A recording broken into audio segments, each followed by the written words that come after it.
Hai everyone, jangan skip video ini karena saya Yulbers Absalom Yusuf Panata akan mengajak kalian semua untuk mempelajari dan memahami esensi kurikulum IPS SD berdasarkan KTSP 2006 kelas 3 dan 4. Karena anak kelas 3 dan 4 SD yang masih melihat segala sesuatu menjadi suatu rangkaian yang utuh, maka perlu adanya fakta, konsep, dan generalisasi untuk memisahkan dan memetakan pola pikir mereka sehingga mereka dapat memahami suatu isu sosial dengan baik.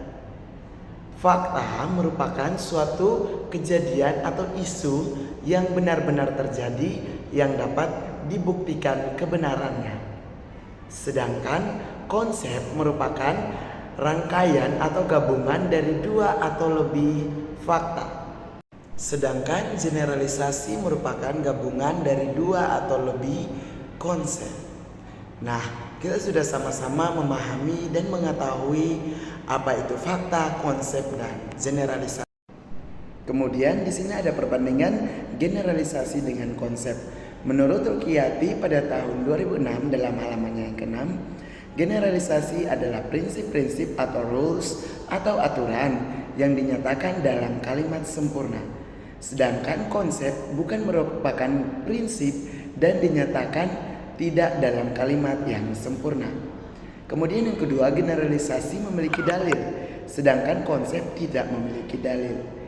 Kemudian yang ketiga, generalisasi adalah objektif dan impersonal, sedangkan konsep subjektif dan personal. Selanjutnya saya akan mengajak kita semua untuk melihat contoh keterkaitan fakta, konsep, dan generalisasi pada pendidikan IPS di SD. Misalkan dalam suatu pembelajaran ada tema lingkunganku dengan subtema lingkungan rumah. Tujuan pembelajaran ada menjelaskan pengertian lingkungan alam, menjelaskan pengertian lingkungan buatan, dan lain-lain. Nah, faktanya daftar benda-benda atau barang-barang yang berasal dari alam dan buatan manusia. Kemudian ada cerita tentang pengalaman sebagai anggota keluarga di rumah dan lain-lain.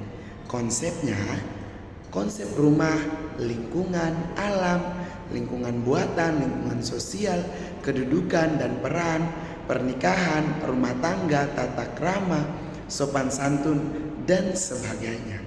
Sedangkan generalisasinya yaitu di sekitar rumah terdapat lingkungan alam dan buatan. Setiap anggota keluarga di rumah harus bertanggung jawab terhadap kebersihan dan keindahan lingkungan rumah sesuai dengan perannya masing-masing.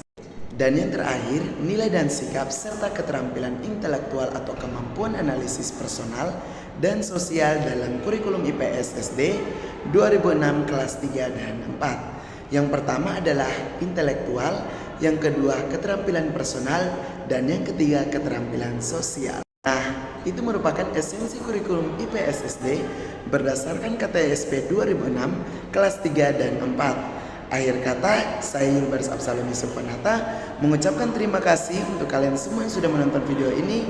Tuhan Yesus memberkati dan sampai jumpa di video selanjutnya.